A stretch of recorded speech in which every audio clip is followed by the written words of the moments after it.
Monde, bonjour Instagram, bonjour YouTube. J'espère que vous allez bien, que vous passez un bon début de semaine, enjoué, fun, avec motivation, engagement. Je vous souhaite le meilleur. Alors, live du jour. Aujourd'hui, j'ai envie de parler d'un sujet qu'on a évoqué ce matin en mastermind avec mon groupe de mastermind de femmes entrepreneurs et pas que, mais entrepreneurs dans l'âme, j'ai envie de dire. On a exploré les peurs. Je leur ai plutôt parlé d'un sujet concernant les peurs.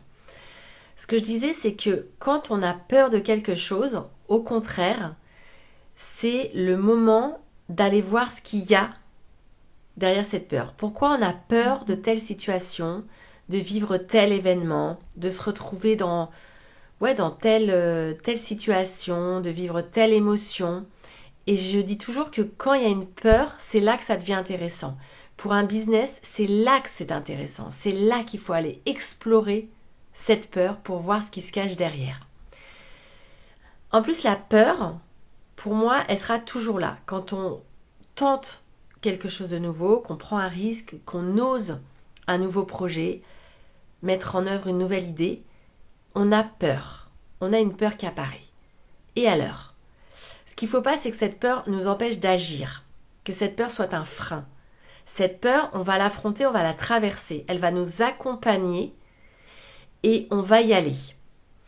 Et on va y aller et on va développer notre nouveau business, notre nouvelle activité et puis on va voir que on y arrive. On y arrive très simplement et on ne savait même plus de quoi on avait peur quand on fait le bilan quelques temps après, quelques semaines, quelques mois après. C'est ça qui est hyper intéressant. Et c'est également de se souvenir qu'on avait peur, qu'on a traversé cette peur, qu'au final on y est parfaitement arrivé. Et du coup, ça doit nous servir pour renforcer notre confiance en nous pour la prochaine fois où on aura peur. Et puis ensuite, de quoi on a peur ? Je vais vous donner un exemple. Moi, j'avais une de mes peurs, c'était mais qu'est-ce qui se passe si mon business s'éclate au sol et que j'y arrive pas et que j'ai plus rien ? Ça, c'était une de mes grandes peurs. Et puis je travaillais avec un coach notamment, d'où l'intérêt de se faire coacher. Et puis il m'a dit, ok, qu'est-ce qui se passe si ton business il s'éclate au sol ? Effectivement, ça peut être une hypothèse. Qu'est-ce qui se passe pour toi ? Je lui dis, je suis effondrée. Il me dit, ok, mais qu'est-ce qui se passe dans la réalité ? Tu fais comment pour vivre ? Je dis, je suis obligée de reprendre un boulot. Il me dit, ok, tu reprends un boulot, tu retrouves un boulot facilement ? Je dis, oui, je pourrais retrouver un boulot purement alimentaire. Il me dit, ok, fais l'exercice. Et du coup, je me suis imaginé que je reprenais un boulot purement alimentaire. Je vais faire caricaturer, mais pour faire simple, par exemple, moi je me suis imaginé, je prends un boulot de serveuse chez McDo. Le truc, c'est pas, je suis juriste de formation, j'ai fait autre chose, mais je sais pas pourquoi, c'est pas juriste qui est venu, pas du tout, parce que ça fait 6 ans que j'ai arrêté le droit, c'est serveuse chez McDo. Ok, cliché, mais quand même, c'est un taf. Je me suis dit, ok, si je dois manger absolument demain, je suis serveuse chez McDo, c'est ok, il n'y a pas de sous-boulot, c'est pas ça qui me fait peur, ça me fait pas du tout peur, et si ça me permet de gagner un peu d'argent, c'est cool, c'est ok pour moi. Ok. Puis après, je me suis dit, mais est-ce que tu vas rester longtemps en fait serveuse chez McDo ? Vraisemblablement pas. Parce que déjà, je vais sûrement gravir les échelons chez McDo. Parce que j'ai mon background, j'ai ma formation, j'ai fait beaucoup de management, j'ai été entrepreneur, je sais prendre des décisions, les responsabilités me font pas peur, je vais vite, je suis bien câblée, je comprends vite, blablabla, etc. Donc, je vais rapidement devenir manager en fait chez McDo. Puis ça se trouve, je vais même diriger à un moment donné un McDo. Parce que je pourrais le faire. Je serais responsable de centre de profit au final. Et puis en fait, comme j'ai l'entrepreneuriat dans la peau, il y a de grandes chances en fait que je réfléchisse à un nouveau business en parallèle. Donc en fait, je vais gravir les échelons, je vais réfléchir à un nouveau business, et puis à un moment donné, je vais refaire la bascule vers l'entrepreneuriat parce que j'aurai un nouveau business avec un modèle économique rentable que je saurai entreprendre, que je l'aurai déjà fait, et que même si j'ai peur, j'aurai quand même eu un premier business pendant plusieurs années florissant avant qu'il s'éclate au sol. Et donc du coup, je suis capable de rebondir. Donc, qu'est-ce que ça disait ma peur? Ça disait, ça venait... la peur, elle était en lien avec mon besoin de sécurité. Ça, c'est mon histoire personnelle, c'est mon éducation, c'est ce que j'ai vécu dans mon enfance, etc. Ok. Donc ça, vous faites le lien. C'est quoi le besoin qui n'est pas nourri? Pourquoi vous avez peur? Et vous remontez dans votre histoire personnelle. Il y a toujours un lien. Mais là, je me suis dit, bon, bah ok, au final, il n'y a pas de drame. Non seulement tu retrouverais rapidement un job alimentaire, donc du coup, tu ne serais pas à la rue.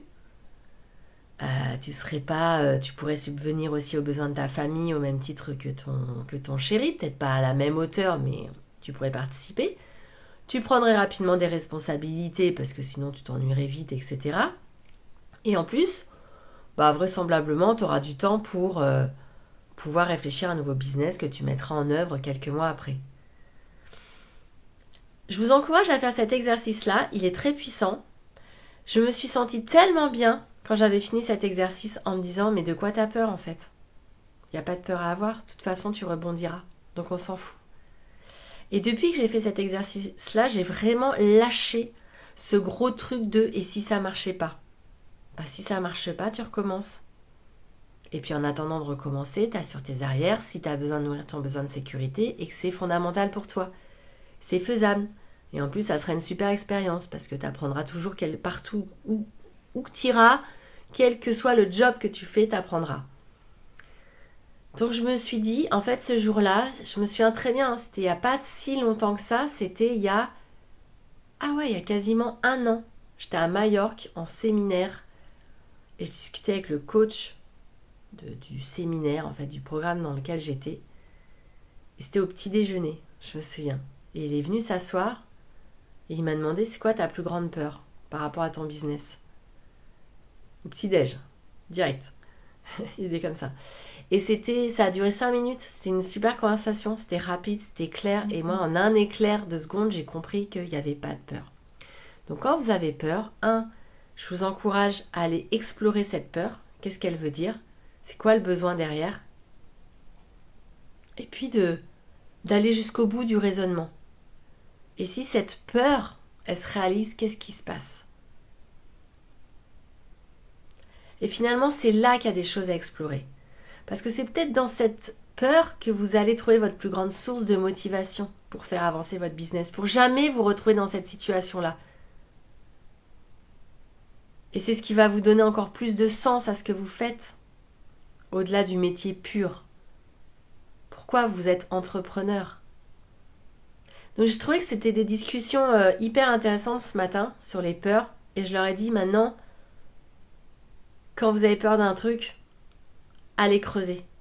L'idée, la bonne idée, elle est sûrement là, dans cette peur-là. Et c'est de l'affronter. Plus vous affronterez vos peurs, plus vous renforcerez votre confiance en vous. Plus vous deviendrez invincible. Mais nos limites inarrêtables, parce que vous n'aurez peur de rien. Moi, je me rends compte, sans arrogance aucune, mais j'ai peur de j'ai pas beaucoup de peur en fait. Et c'est ce qui me caractérise en tant qu'entrepreneur. Je suis une fonceuse qui a pas peur, qui a peu de doutes, qui teste, qui expérimente. Ça marche pas. Je reteste, j'améliore, je recommence, j'ajuste, je remets le curseur au bon niveau. Et en fait, en permanence. Donc ça peut être fatigant pour les gens qui m'entourent parce que je m'arrête jamais. Mais en fait, pour moi, c'est cool parce que souvent quand je suis dans des cercles d'entrepreneurs et que je les écoute, je suis hallucinée du nombre de doutes et de questionnements qu'elles ont qui les freinent au quotidien, qui font qu'elles ne peuvent pas développer leur business comme elles voudraient le développer. Il n'y a pas de jugement de ma part, au contraire, je mesure la chance que j'ai, enfin le travail que j'ai fait sur moi aussi, mais qui fait que je me pose tellement pas de questions par rapport à toutes ces personnes que je côtoie régulièrement. Et du coup, c'est même perturbant parce que parfois j'ai l'impression que j'ai rien à raconter ou qu'il faudrait que je m'invente une peur pour me sentir un petit peu plus dans le groupe, parce qu'en fait j'ai pas de grands problèmes existentiels. Et c'était d'ailleurs un de mes gros sujets avec le coaching que j'avais suivi, et ce coach qui voulait que des grands problèmes existentiels. Moi, j'avais pas de problème existentiel, j'avais des problèmes opérationnels. Et lui, ça l'intéressait pas. Et c'est ok, hein, je comprends. Mais n'empêche que j'avais pas de trucs complètement tordus qui me gâchaient la vie, qui me freinaient dans mes envies et mon business en fait. Rien. Et c'est là où je me suis rendu compte que c'était une sacrée chance, un grand luxe. Parce que du coup, j'ai vachement de temps pour me concentrer sur l'essentiel et pour foncer, pour avancer. Et mes doutes, quand j'en ai, mais je les balaye tellement, tellement vite parce que j'ai plein de stratégies, j'ai plein de tactiques pour les balayer. Ça, c'est ce que je vais développer dans la bulle mindset du programme La Bulle by Happy Fizz. Toutes mes stratégies, toutes mes tactiques pour balayer les freins, pour balayer les doutes, pour balayer les peurs et pour avancer comme jamais dans son business avec zéro regret, pas de peur, de la certitude et avec beaucoup d'humilité en testant, en expérimentant et en réajustant. Voilà ce que j'avais envie de vous partager aujourd'hui. J'espère que ça vous fait écho chez vous, que ça résonnera, que ça vous parlera. Si c'est le cas, n'hésitez pas à commenter sous la vidéo ou à mettre un petit message privé. J'adore recevoir vos messages, j'adore vous lire en commentaire. C'est toujours très plaisant de savoir que on a pu quelque part peut-être apporter une clé, un déclic, une prise de conscience chez les autres. Voilà, c'est aussi pour ça que je fais des lives. Donc du coup, n'hésitez pas à me le dire, ça me fera très plaisir. Je vous souhaite une belle fin de journée et je vous dis à demain pour le prochain live. Ciao!